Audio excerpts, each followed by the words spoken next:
ओम नमो भगवते वासुदेवाय। ओम नमो भगवते वासुदेवाय। ओम नमो भगवते वासुदेवाय। ओम अज्ञानतिमिरान्धस्य ज्ञानाञ्जनशलाकया चक्षुरुन्मिलितं येन तस्मै श्रीगुरवे नमः। नमो विष्णुपादाय कृष्णपृष्ठाय भूतले श्रीमते भक्तिवेदांत स्वामिनिति नामिने। नमस्ते सारस्वती देवी गौरवाणी प्रचारिणे निर्विशेषा शून्यवादी पाश्चात्य देशतारिणे।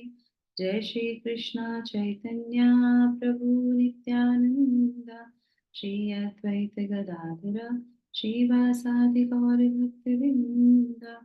हरे कृष्णा कृष्णा कृष्णा हरे हरे हरे रामा राम राम हरे हरे। जगत गुरु श्रील प्रभुपाद की जय। भगवत वाणी भगवत गीता जी की जय। गुरु महाराज की जय।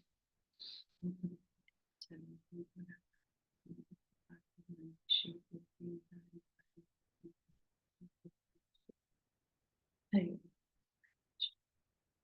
हरे कृष्णा। सभी लोगों को बहुत बहुत अभिनंदन, स्वागत और धन्यवाद सत्र में जुड़ने के लिए। तो वो बहुत सुंदर तरीके से हम लोग जो है भगवान की असीम कृपा होती है तब हम लोग सुबह मंगला आरती में इकट्ठे होके एक साथ मिलके मंगला आरती करते हैं, जपा करते हैं, फिर भगवान की वाणी को सुनते हैं। असीम कृपा, भगवान की कृपा सब पे बनी रहे, सब लोग स्वस्थ रहे और ऐसे ही अपने आध्यात्मिक जीवन सुचारू रखें।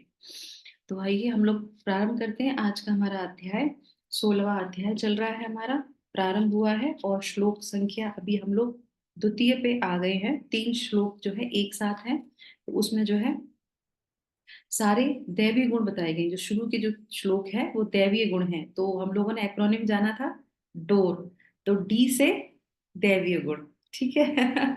तो इस तरीके से दरवाजा है, दैवीय गुण होंगे तो वो दरवाजा खुलेगा और हम उसमें प्रवेश करेंगे, है ना। तो मैंने हिंट दी है, पूरा तो एक्रोनिम हम बाद में बताएंगे आपको। तो ये हम लोग ऑलमोस्ट जो है खत्म करेंगे इसको। तो आज हम लोग तृतीय श्लोक को पूर्ण करने का प्रयास करेंगे क्योंकि इसमें बहुत सारे जो है गुण हैं और जो हम लोग को एक एक करके समझना है, सीखना है। इसीलिए भगवान इतना डिटेल में एक एक गुण को विस्तार से वहां पे दिख रहे हैं ना, तो हम लोग भी उसी के तरीके से कर सकते हैं।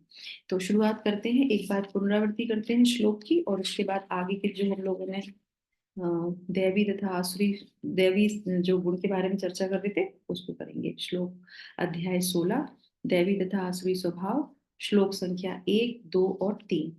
श्री भगवान उवाच अभयं सत्त्वं संसुद्धि ज्ञानं योगं व्यवस्थितिः दानं दमश्च यज्ञश्च स्वाध्यायस्तप आर्जवम् अहिंसा सत्यक्रोधस्त्यागः शान्तिर्पैशुनं दया भूतेष्वलोलुप्त्वं मार्दवं हीरचापलं तेजः क्षमा धृतिः शौचं द्रोहो अद्रोहो नातिमानिता भवन्ति सम्पदं दैवीम् अभिजानतस्य भारत।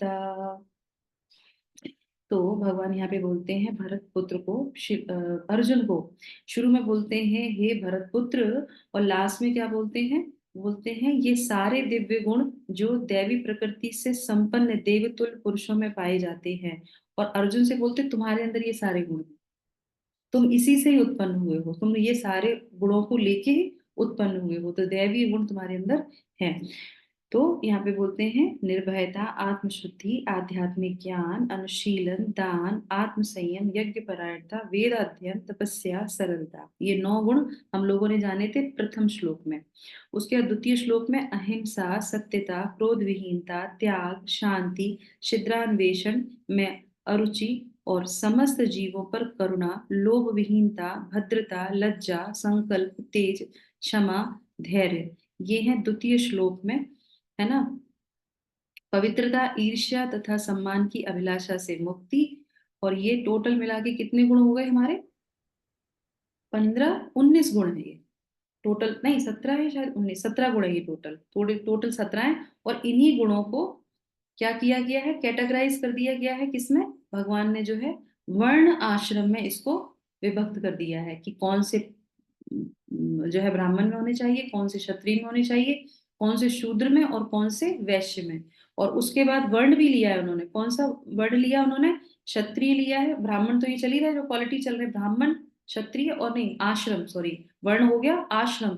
तो कौन से जो है सन्यासी के लिए अंदर होना चाहिए, कौन सा जो है गृहस्थ के अंदर होना चाहिए, और कौन सा जो है हमारा वानप्रस्थ के लिए होना चाहिए, कौन सा ब्रह्मचारी के लिए होना चाहिए। तो वर्ण आश्रम के द्वारा इन सारे गुणों को वो जो है विभाजित करके हमको समझा रहे हैं, क्योंकि इस समाज में रहने के लिए ये दो चीजें बहुत इंपॉर्टेंट हैं, वर्ण और आश्रम। और हम लोग कहीं ना किसी वर्ण में होंगे और किसी न किसी आश्रम में होंगे, उसी अनुसार उन गुणों को हमें डेवलप करना चाहिए। श्रीमद् भगवद गीता जी की जय। तो अब हम लोग शुरू करते हैं। श्लोक संग हो गया हमारा, कौन सा गुण से हम लोगों ने किया था, स्वाध्याय हो गया था, सत्यम अक्रोध हो गया था, अपैशन्यम आप पौरुषम पेज पे हरि हरी हरी जो है वो करना है माता ही जी। से शुरू हुआ, ही से हम्म। फिर हम लोगों ने शुरू किया था वहां से, अचापलम है ना। तो अचापलम में हो गया था कि जो है विचलित नहीं होता है ना, चंचल नहीं रहता है, और संकल्प लेता है, संकल्प में वो दृढ़ रहता है, प्रयास से विचलित नहीं होता है ना, उस तरीके से उसमें बताया था। उसके बाद आ जाता है ही। ही का अर्थ है कि मनुष्य अत्यंत लज्जाशील हो और कोई गर्हित कार्य ना करे। तो ये हम लोगों ने पढ़ा नहीं था, आप पढ़ लीजिए एक बार इसको, तात्पर्य को कोई माता जी वॉलंटियर करके। वी का अर्थ है कि मनुष्य अत्यंत लज्जाशील हो और कोई गृहित कार्य ना करे। आचलम आचापलम या संकल्प का अर्थ है कि मनुष्य किसी प्रयास से विचलित या उदास ना हो। किसी प्रयास में भले ही असफलता क्यों ना मिले, किंतु मनुष्य को उसके लिए खिन्न नहीं होना चाहिए। उसे धैर्य तथा संकल्प के साथ प्रगति करनी चाहिए। हरे कृष्ण। थैंक यू माता जी, हरे कृष्ण। तो आप देखेंगे यहाँ पे बोल रहे हैं कि ये गुण में क्या है, वो जो है हींग का मतलब होता है लज्जा, है ना। तो उसको जो है अगर कोई व्यक्ति, आप देखेंगे समाज में जो व्यक्ति आध्यात्म से नहीं जुड़ते हैं ना, उनको लज्जा ही नहीं आती है। कोई भी कर्म करेंगे ना, विकर्म, कर्म, अकर्म और विकर्म, है ना। तो वो विकर्म ही करते हैं, हम लोग आगे जाके आसुरी उसमें देखेंगे। तो आपने देखा होगा उन्हें कोई शर्म नहीं आती, सबके सामने गाली दे देना, सही है ना, किसी को कुछ भी बोल देना, मार देना, बलात्कार करना, ये सब करना, लज्जा थोड़ी ना आती है।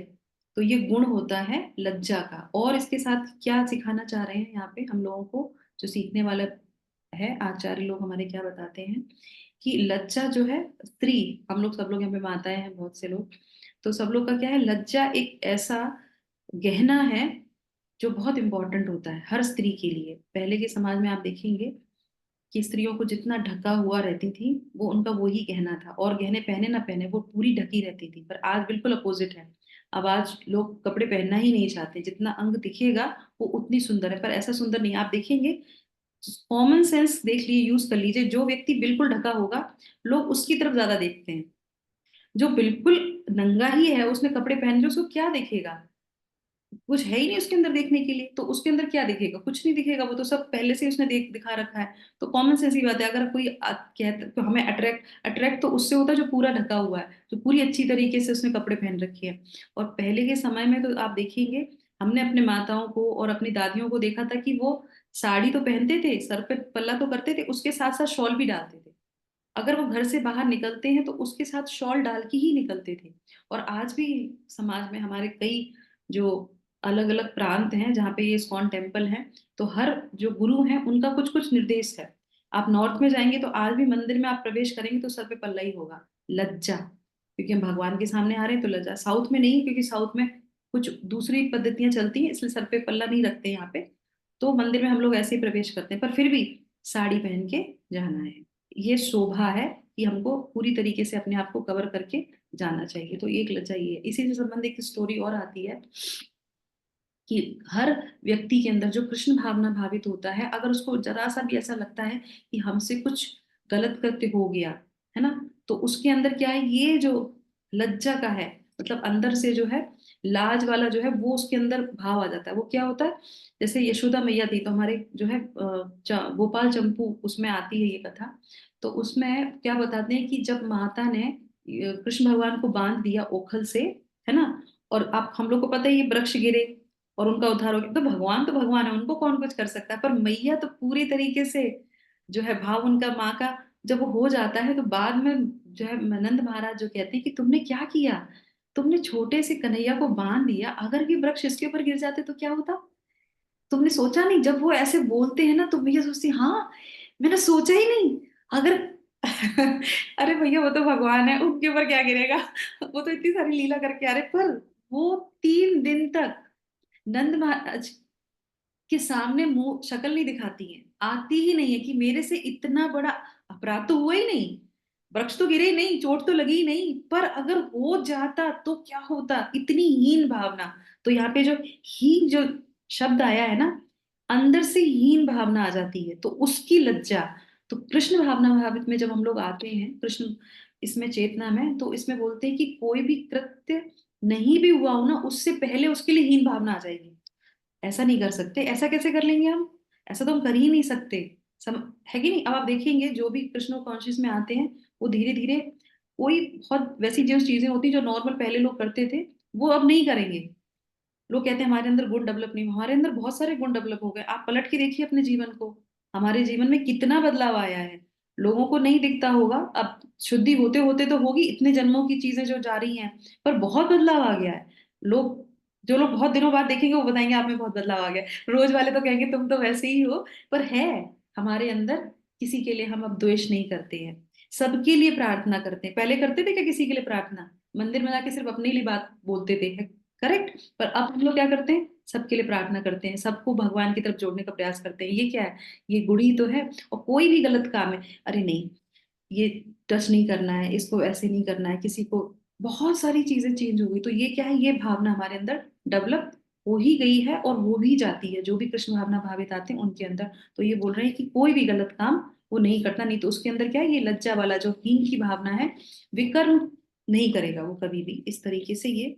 और होनी ही चाहिए, है ना। तो इस तरीके से उसके उसके बाद क्या आ गया यहाँ पे, अचा अचापलम, है ना। तो संकल्प के साथ ही तो हो गया हमारा कि कोई भी जैसे फालतू चीजें वो नहीं करेगा, और जो भी चीजें वो करेगा वो दृढ़ संकल्प होके जो है इसका करेगा, है ना। व्यर्थ के कार्य में वो अपना समय नहीं बिताएगा, अपनी एनर्जी को व्यर्थ की चीजों में जो है खराब नहीं करेगा। प्रयास भले ही असफलता, हाँ, और उसके बाद क्या है, सफलता मिले असफलता मिले उससे कोई मतलब नहीं है।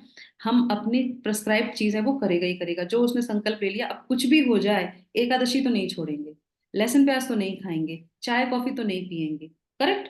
तो ये गुण डेवलप कर लिया। अब कोई कुछ भी आ जाए मतलब प्रलय भी आ जाएगा तो भी हम उसको ग्रहण नहीं करेंगे, सही है ना। तो ये क्या है, ये संकल्प था, ये व्यक्ति के अंदर इस तरीके से आ जाती है। अब आ जाते हैं उसके बाद दूसरे वाले गुण में, ठीक है। पढ़िए माता जी, कौन पढ़ेगा। सेकंड दूसरा वाला यहाँ पर प्रयुक्त तेजस, यहाँ से शुरू करते हरे कृष्णा। यहाँ पर प्रयुक्त तेजस शब्द क्षत्रियों के निमित्त है। क्षत्रियों को अत्यंत बलशाली होना चाहिए जिससे वे निर्बलों की रक्षा कर सकें। उन्हें अहिंसक होने का दिखावा नहीं करना चाहिए।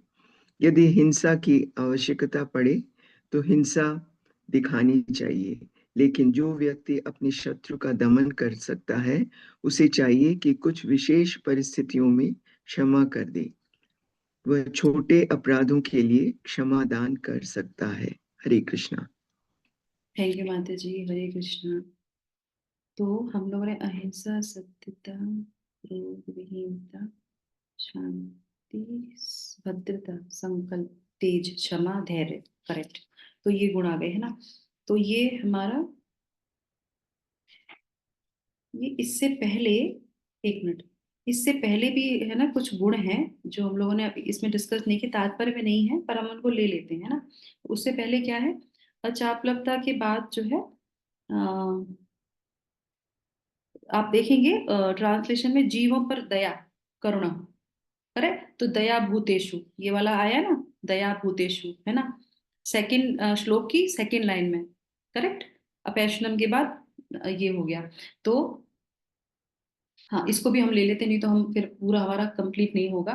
तो इसमें क्या है, इसमें जो है दया भूतेषु में, तो अब सॉरी, तो इसमें आता है कि ये जो भक्त होते हैं या जो ब्राह्मण, ये ब्राह्मण की क्वालिटीज बताई जा रही है यहाँ पे। तो वो कहता है सब पे वो दया करता है, हर हर हर व्यक्ति पे वो दया करेगा। और इसके बारे में आप देखोगे श्रीमद् भागवतम में, आप चाहो तो बाद में इसको खोल के देख लेना, चौथे स्कंद के 31वें अध्याय के 19वें श्लोक को आप पढ़ लीजिएगा। उसमें इसका रेफरेंस आपको मिल जाएगा, है ना। इस तरीके से जो है दया करते हैं। श्रील प्रभुपाद भी जो है सब पे दया करते थे। और इसकी बहुत अच्छी एक स्टोरी मैंने यहाँ पे लिखा है, इसलिए मैं सोच रही हूँ आप लोग को बता दूं। तो दया करना, रामानुजाचार्य जो हमारे आचार्य थे, रामानुजाचार्य, उन्होंने क्या किया था, उनको उनके जो है गुरु ने, उन्होंने जो है एक महात्मा नाम भी थे, तो उन्होंने जो है उनको मंत्र दिया, कौन सा, ओम नमो भगवते वासुदेवाय। करेक्ट, ये वाला दिया था, ओम नमो नारायण, सॉरी, ओम नमो नारायण। वो बोला कि ये जो है तुमको बोलना है और चुपचाप से बोलना है। तो बोले उससे क्या होगा, इससे बोले कल्याण होगा, मुक्ति मिल जाएगी और भगवान के धाम चले जाएंगे, बस इसका तुम रट लो। और रामानुजाचार्य ने क्या किया, रामानुजाचार्य जो है चढ़ गए टीले पे, और टीले पे जाके वहां पे जोर जोर से चिल्लाने लगे, ओम नमो नारायण, ओम नमो नारायण। और ये बात जो है सब जगह फैल गई, और फिर आके उनको जो है उनके गुरु को बताई गई कि ऐसे ऐसे रामानुजाचार्य टीले पे चढ़ के उस मंत्र का नाम ले रहे हैं। वो बहुत गुस्सा हुए, उनको बुलाया, मैंने तुमको बोला था कि चुपचाप से शांति से ये नाम लेना, और तुम जो है टीले पे चढ़ के चिल्ला रहे थे, क्यों, तुमने ऐसा क्यों किया। तो बोले आपने बोला था इसको बोलने से मुक्ति मिल जाती है, लोगों का जो है उनको मुक्ति मिल जाएगी, वो भगवान के धाम चले जाएंगे, सबका उद्धार हो जाएगा। तो बोले तुम्हारे उद्धार के लिए बोला था मैंने, सबके उद्धार के लिए थोड़ी ना बोला था। तो बोले तुम नरक में जाओगे, तुमने ये अपराध किया है, इस मंत्र को जोर जोर से लेके तुमने अपराध कर दिया। तो बोले कि अगर सब लोग सुन के इस मंत्र को नरक से बच जाते हैं, तो मैं नरक में चला जाऊं।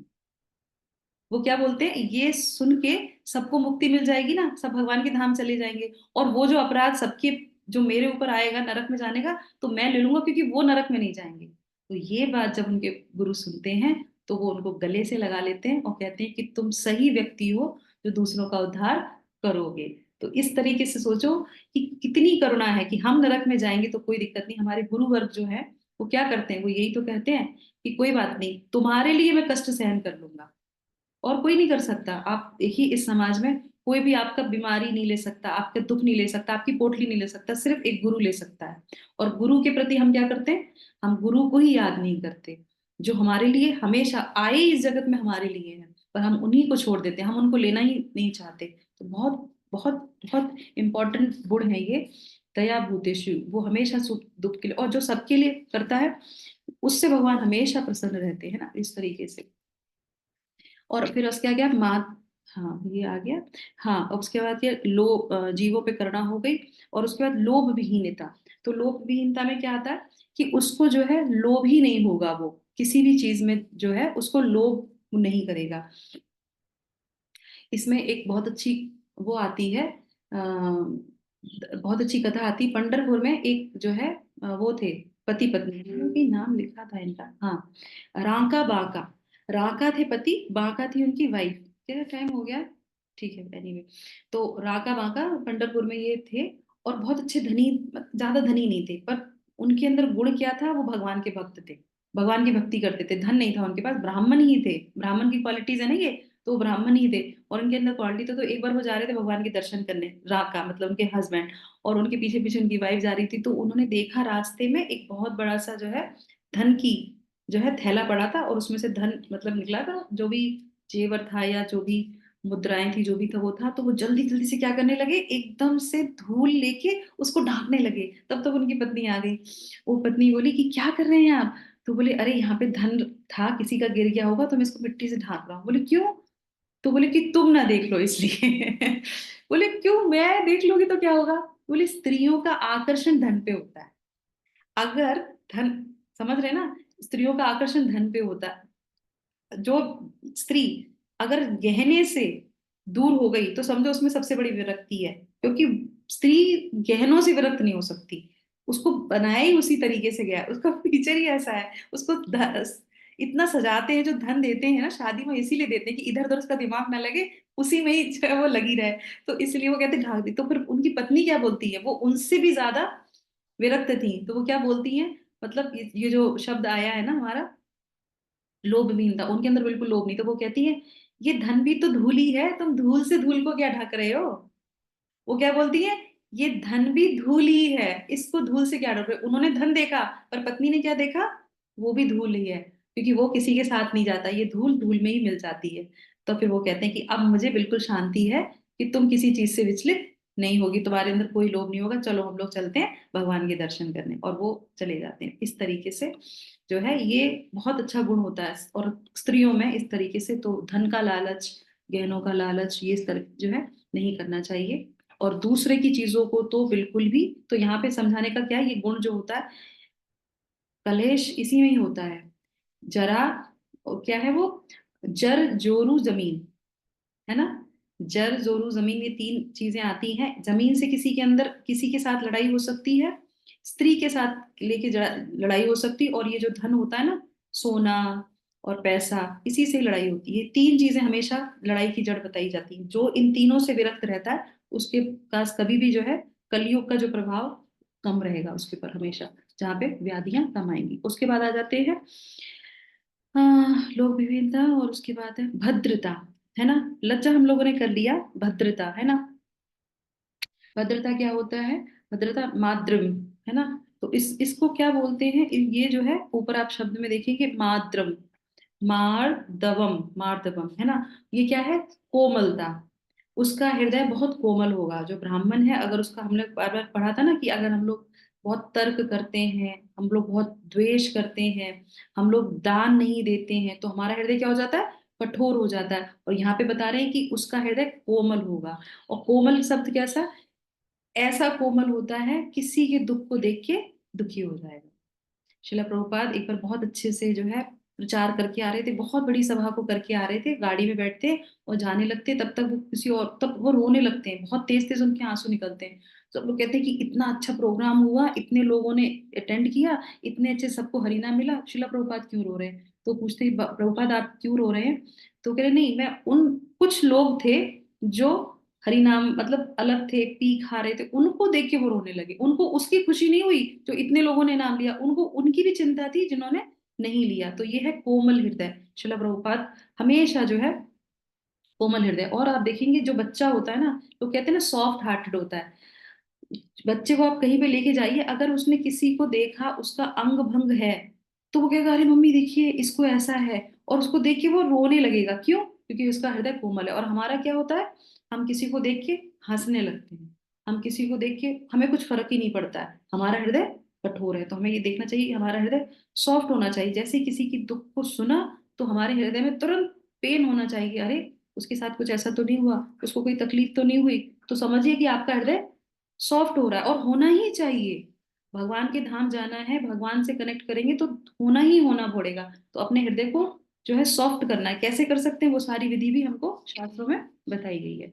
तो उसका हृदय कोमल कोमल होना चाहिए, सबके साथ उसका प्रेम व्यवहार होना चाहिए। लज्जा हम लोगों ने कर लिया, संकल्प हो गया हमारा। अब हम आ जाते हैं तेज पे, ठीक है। तो ये हो गए ब्राह्मण के गुण। और ये जो तीन लास्ट के गुण हैं, तेज, क्षमा, धैर्य, ये आ जाते हैं क्षत्रियों के गुण, जो अभी बाला माता जी ने पढ़ा था।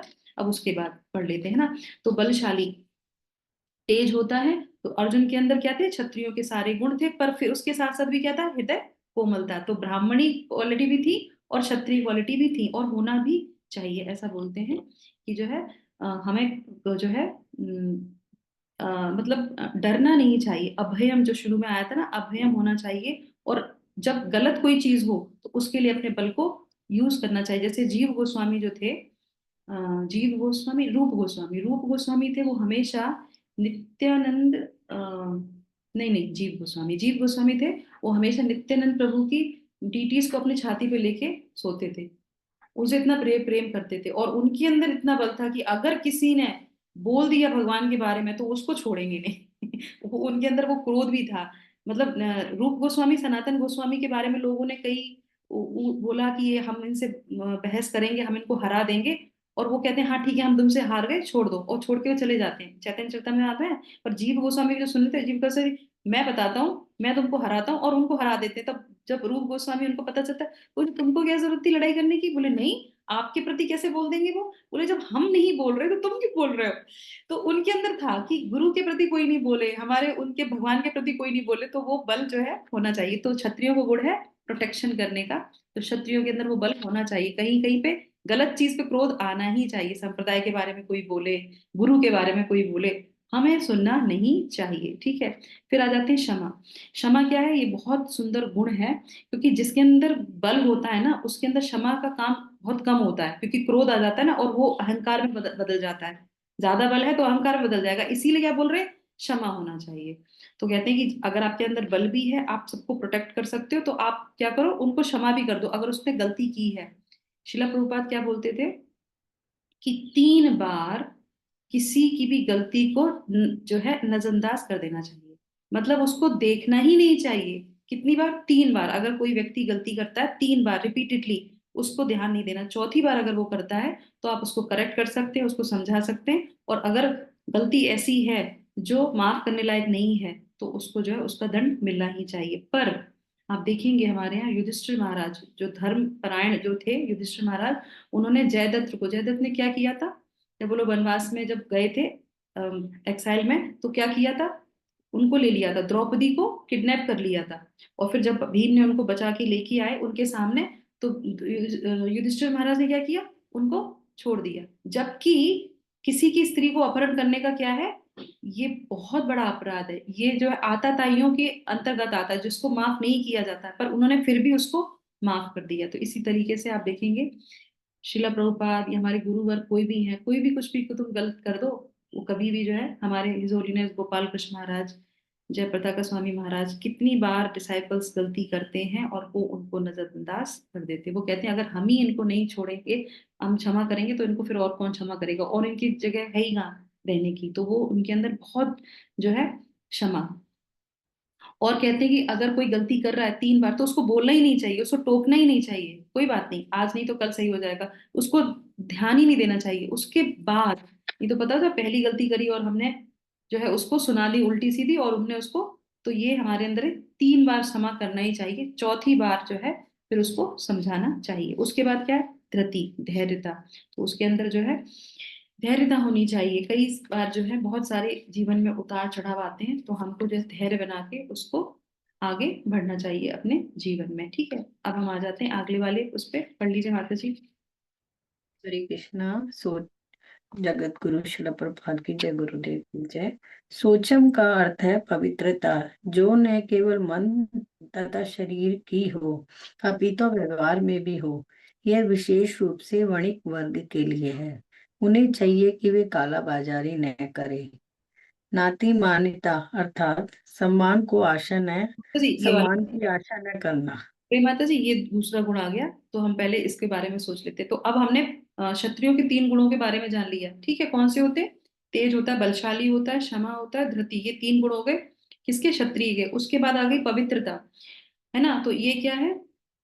इसको बोलते हैं शौचम, पवित्रता। ये किसके लिए है? ये कौन से उसके लिए है, कोई बता सकता है? इसमें लिखा हुआ है। वर्णों के लिए, वर्ण जो हमारे ये वर्ण आश्रम है उनके लिए। शूद्रों के लिए हाँ, नहीं नहीं, शूद्र के लिए नहीं है। ये हम मतलब नहीं, तीसरे वैश्य के लिए, वैश्य के लिए। वैश्य के लिए, वैश्य, वैश्य मतलब क्या होता है? जो व्यापारी लोग होते हैं, जो धन कमाते हैं, उनके लिए है। उनको पवित्रता चाहिए। एक्चुअली में सारे गुण सबके लिए होने चाहिए। तो अगर कोई ब्राह्मणिकल है तो वो क्या करेगा? 3 बार जो है नहाएगा। 2 बार तो उसको नहाना ही नहाना है, साबुन लगा के अच्छी तरीके, उसके अंदर से दुर्गंध नहीं आनी चाहिए। और आंतरिक सफाई के लिए क्या करता है वो? हरे कृष्णा महामंत्र करता है, जिससे कि अंदर की शुद्धि हो जाती है। पर वैश्य के लिए क्यों स्पेशली बोला जा रहा है? क्योंकि जब आप धन कमाते हैं तो धन आपका पवित्र होना चाहिए, मतलब आप शुद्धता से उसको कमाइए। धन कमाते समय, व्यापार करते समय, आजकल तो सभी लोग नौकरी करते हैं और उसमें काला बाजारी कर रहे हैं, छल कपट कर रहे हैं, कहाँ से धन आ रहा है, तो वो बहुत ध्यान रखना चाहिए। इस तरह से बोला जाए, क्योंकि क्यों बोला गया? हम लोग श्रीमद् भागवतम पहले पढ़ रहे थे, आप लोग को ध्यान होगा, मुझे अभी भी याद है उसमें, तो हम लोग पढ़ रहे थे ना कि हर वर्ग एक दूसरे को प्रोटेक्ट करता था। और उसको आगे बढ़ाने के लिए करता है, इसीलिए उनके अंदर ईर्ष्या नहीं होती थी। अब इसमें दूसरा यहाँ पे गुण क्या आता है, ईर्ष्या से मुक्त, अगर वो धन कमाएगा सही से तो उसके अंदर ईर्ष्या नहीं होनी चाहिए, है ना। क्यों ईर्ष्या नहीं होनी चाहिए, क्योंकि वो जिसके लिए धन कमा रहा है, जैसे ब्राह्मण है, ब्राह्मण क्या करेगा, उसको वेदों का ज्ञान देगा, क्षत्रिय क्या करेगा, उसकी रक्षा करेगा, तो उसके अंदर तो ईर्ष्या नहीं होनी चाहिए। और वो जो धन कमा रहा है उसको सही जगह पे उपयोग करेगा, उनके लिए लगाएगा। इसीलिए वो चाहते थे कि आप अपने आश्रम वर्ण में बढ़े आगे, आप अपने आश्रम में आगे बढ़े। वो एक दूसरे को, हम लोग जब श्रीमद् भागवतम पढ़ रहे थे तो उसमें आया था ना, जब गंधर्व आते हैं वो नाचते हैं तो वो अपने गहने को दे देते हैं, ध्यान है।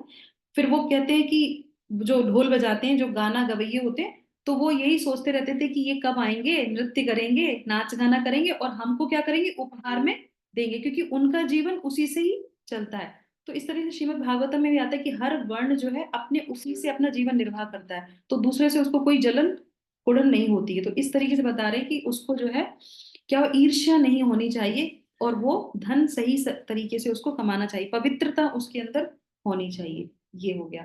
और उसके बाद क्या है, दूसरा क्या गुण था, माता जी पढ़ रही थी, ना नाति मान्यता, अर्थात अति सम्मान मानित। की आशा न करना। ये गुण आ गया किसका, शूद्र का। शूद्र मतलब क्या होता है, उसका कार्य होता है सेवा करना, सेवक करना। जो सेवा कर रहा है, अगर उसके अंदर ये भाव आ गया कि मुझे सम्मान मिलना चाहिए, तो फिर वो फायदा ही क्या हुआ, उसने तो अपने उसका काम ही नहीं किया। तो वो बिना कोई सम्मान की अभिलाषा नहीं होती। और पहले के टाइम में 50 साल, ज्यादा दूर जाने की जरूरत नहीं, 50 साल पहले ही आप देख लीजिए, जो घर में काम करने वाले आते थे गांव में, मैंने तो देखा था, तो वो जो है छोटी कास्ट के लोग आते थे, शूद्र है ना, जो एक्चुअल में, और वो इतने प्यार से सेवा करते थे, उनको खुशी होती थी, क्योंकि उनका काम वो ही करेंगे और कोई नहीं करेगा।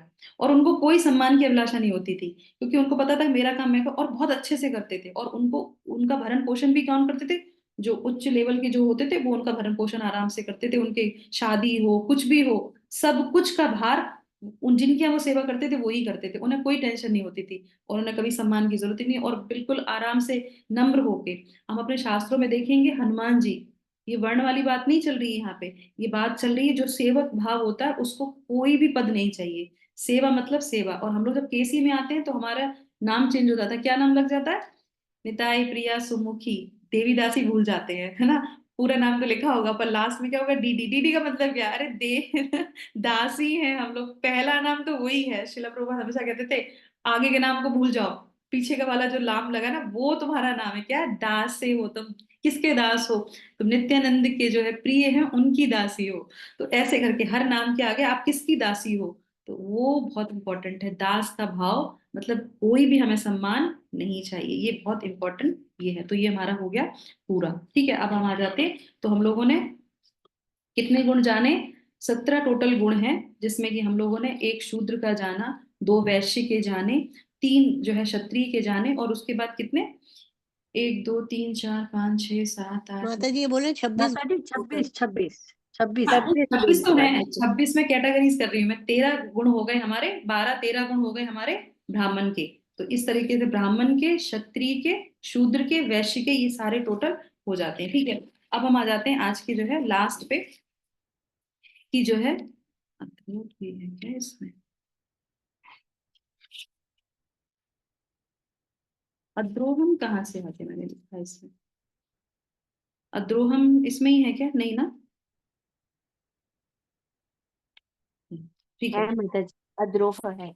कहाँ पे है, शौचम के बाद अद्रोह, न अति मान्यता। यस, थर्ड वाला वैश्य श्लोक में हाँ चौथा वर्ड है। वैश्य के जो गुण है ना, हाँ शौचम हाँ, फिर शौचम के बाद अद्रोह, हाँ अद्रोह। अद्रोह। तो द्रोह जी। से मुक्त है, क्या समय हो गया हमारा, ओके, ऑलमोस्ट ज्यादा ही है। तो अद्रोह का मतलब होता है, यहाँ पे बताते हैं कि वो द्रोह से मुक्त होता है। द्रोह से मतलब, मैंने इसमें बहुत अच्छा एग्जाम्पल भी लिखा है, उसके अंदर जो है, जैसे बोलते हैं ना, जिस थाली में खाया उसमें छेद कर दिया, देशद्रोही, जिस देश में रहते हैं उसी के प्रति गलत काम करना, तो ये बोलते हैं द्रोह से वो मुक्त होना चाहिए। बहुत सुंदर ये जो है गुण है। इससे शिला प्रभुपाद का मैं आपको बताती हूँ, हम सब लोग सब समझदार हैं, सब समझते हैं कि हमें उसके संग द्रोह नहीं करना चाहिए। उस द्रोह का मतलब क्या, एक तो सामने होता कि सामने से किसी ने गलत कर दिया और सामने सामने पता चला। एक होता है पीछे से वार करना, किसी को पीछे से धोखा देना। तो शिला प्रभुपाद जब जो है डॉक्टर उनके यहाँ रुकते हैं ना, मिश्र के यहाँ, जब हम लोग लीलामृत में पढ़ते हैं, तो डॉक्टर मिश्र के यहाँ जब वो रुकते हैं तो उनके जो डिसाइपल होते हैं, डॉक्टर मिश्र क्या होते हैं, मायावादी होते हैं, पर रहते दोनों साथ में, क्योंकि शिला प्रभुपाद को उन्होंने शेल्टर दिया होता है। तो उस समय जब वो उनके साथ रहते हैं तो उनके जो डिसाइपल होते हैं शिला प्रभुपाद से बड़े प्रसन्न हो जाते हैं, और प्रसन्न हो जाते हैं तो वो अट्रैक्ट होते हैं ना, तो चाहते तो शिला प्रभुपाद उनको क्या करते, वैष्णव बना देते, क्योंकि वो इतने ज्यादा प्रभावित थे। पर शिला प्रभुपाद ने बिल्कुल भी उनको टच नहीं किया। क्यों?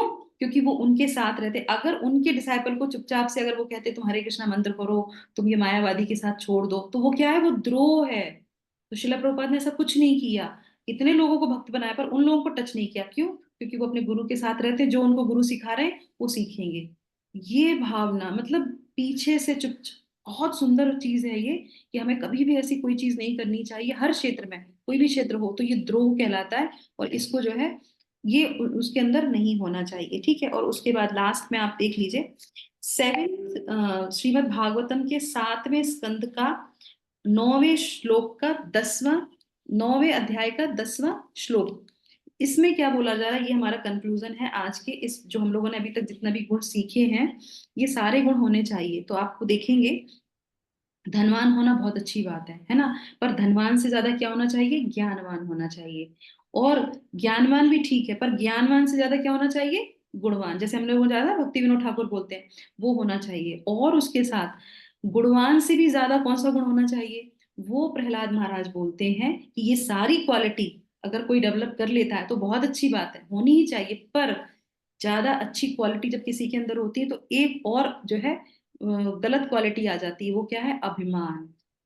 और अगर किसी के अंदर अभिमान आ गया तो वो अपना भी उद्धार नहीं कर पाएगा, वो दूसरों को तो फिर बात ही छोड़ दो, वो दूसरे को करेगा ही क्या। तो इसलिए कहते हैं कि एक गुण जो है वो सबके अंदर होना चाहिए। ये जो 26 गुण हैं, श्रील प्रभुपाद वही उसमें बताते हैं कि 26 गुण जो है ये तो है ही, पर इसके साथ साथ जो दैवी गुण जो है, मेन दैवी गुण है, वो क्या है, मैंने क्या बताया था, सारे गुणों के ऊपर कौन सा गुण होना चाहिए जिसको हमें सम्मान करना चाहिए?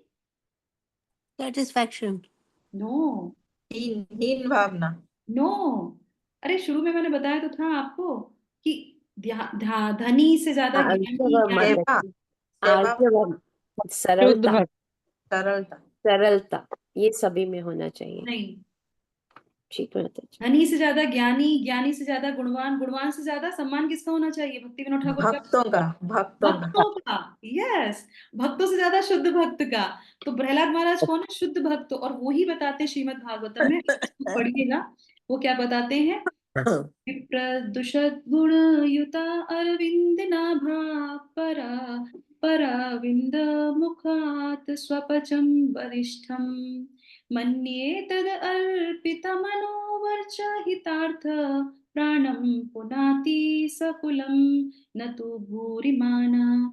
तो ये बोलते हैं कि जिसके अंदर किसी, यदि किसी ब्राह्मण में ब्राह्मण के सभी 12 गुण हो, जो हम लोगों ने भी पढ़े थे, जैसा कि जो है संत सुजात नामक ग्रंथ में वर्णित है, परंतु वह भक्त न हो और भगवान के श्री चरणों से विमुख हो, तो वह निश्चय ही उस भक्त से नीच है। आप सोचेंगे उससे नीचे, किससे नीच है? जो कुत्ते का मांस खाता है। समझ रहे हैं आप? जो कुत्ते का मांस खाता है ना, उससे भी नीच वो व्यक्ति है जिसने भगवान के चरणों में अपने आप को समर्पित नहीं किया, जो भगवान के चरणों की वंदना नहीं करता। तो कोई क्वालिटी ना हो, हम भगवान के चरणों में अपने आप को समर्पित करते हैं, और उस भगवान को, उस शिला प्रभुपाद को, शिला प्रभुपाद का नाम क्या है? कृष्णा, क्या नाम है शिला प्रभुपाद का पूरा? कृष्ण कृपा मूर्ति। तो भगवान कृष्ण की कृपा किसको मिली हुई है? कृष्ण कृपा मूर्ति शिला प्रभुपाद को। और हम शिला प्रभुपाद के डिसाइपल के डिसाइपल के कौन है? डिसाइपल हैं, मतलब उनके दास के दास के दास हैं। और ये सबसे अच्छी क्वालिटी है। और हर व्यक्ति को गुरु परंपरा में गुरु के साथ, भगवान के साथ अपना संबंध जोड़ना चाहिए। जिसने ये गुण नहीं डेवलप किया, उसके सारे गुण क्या है? कुत्ते खाने वाले, जो कुत्ते का मांस खाते हैं, उससे भी ज्यादा वो नीचे रहता है। क्यों? क्योंकि जो भगवान की भक्ति करता है वो सारे के सारे अपने कुल को क्या कर देता है? उद्धार कर देता है। हिरण्यकश्यपु का पूरा कुल सबको प्रहलाद महाराज ने उद्धार कर दिया। क्यों? क्योंकि वो भगवान के भक्त थे। सरल हो नहीं हो कठिन, अब इसका मतलब ये नहीं है ये श्लोक पढ़ लिया तो अभी और चीजों पे नहीं ये पढ़ने का मतलब यही सारे गुण डेवलप करने हैं, पर भक्ति मेन पॉइंट है। तो उसके लिए क्या करना चाहिए? हरे कृष्णा महामंत्र। शिला प्रभुपाद को धन्यवाद, गुरु को धन्यवाद, और हमारे जब भगवान को बहुत बहुत धन्यवाद कि उन्होंने असीम कृपा की जिससे कि हम उनका नाम ले पा रहे हैं, ये ग्रंथ पढ़ पा रहे हैं। हरे कृष्णा कृष्णा कृष्णा हरे हरे, हरे रामा राम रामा हरे हरे। जगत गुरु शिला प्रभुपाद की जय। भगवत वाणी भगवत गीता जी की जय। हरि ओम तत्सत। हरे कृष्णा। आप लोग का हरे बहुत धन्यवाद। समय बहुत ज्यादा हो गया, मैं जल्दी से इसको बाइंड अप करती हूँ, और हम लोग अगले हफ्ता जो है दूसरे दो उनको देखेंगे जो गुण है, आसुरी गुणों को सुनेंगे। ठीक है, तो आप लोग का दिन शुभ हो, मंगलमय हो। Thank you so much. Hare Krishna.